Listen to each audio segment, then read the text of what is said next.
original animated film, we don't really get to know the prince at all. He doesn't, I don't think he speaks at all, other don't even than get to know saying his wait name. or stop. Yeah. Right, he's just Prince. Yeah. So in this movie, we get to know him a little bit more. What was the backstory that you were able to develop for him? Well, we wanted to kind of focus on the fact he'd been at war for the past few years, so that's part of him. But I think in this version we get to see him in lots of different ways. You get to see him as a son, and as a friend, and as a soldier, and as a prince to Cinderella. We got to kind of put a lot more layers onto him. Who do you work with most when you're developing the character? Do you work with the writer or the director? The director.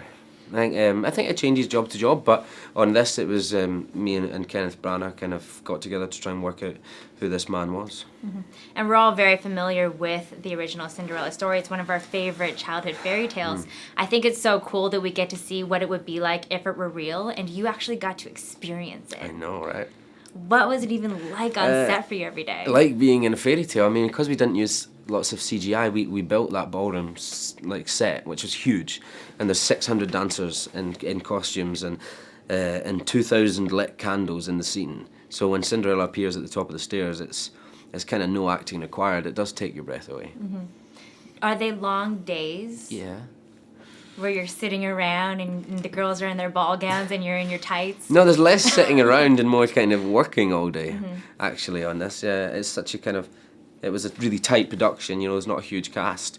So we kind of worked really hard, but that was, that's how I like to work. And what was it like working with Lily James? A joy every day. I mean, she couldn't be more perfectly cast for the part of Cinderella. She is kind and giving and loving and wonderful.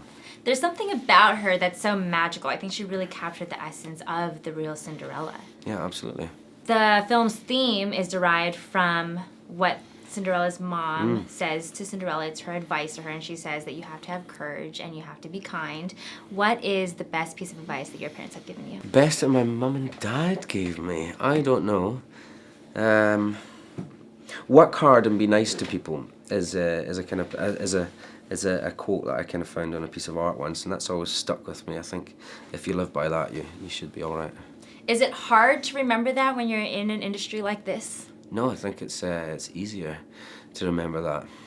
I think you're kind of very privileged to be in this industry at all and to be working in this industry. So, When you film a movie like Cinderella and you have this whole script, do you memorize the entire script before the production, or do you have it in blocks? I don't memorize the whole script. You get familiar with it. You read the whole thing so many times that you kind of know it inside out anyway. But you don't want to kind of get too locked down with that, learning your lines like months in advance, because then you're not as free as you could be when you get into the set, and you don't know what the other actor's going to do. It might change. You want to play. And there is room for improvisation on a script like this? Yeah, me and Derek Jacobi, me and Lily did improv on this, which was great actually, and Ken encouraged that, and I think that really helps build our relationship. Made in Hollywood.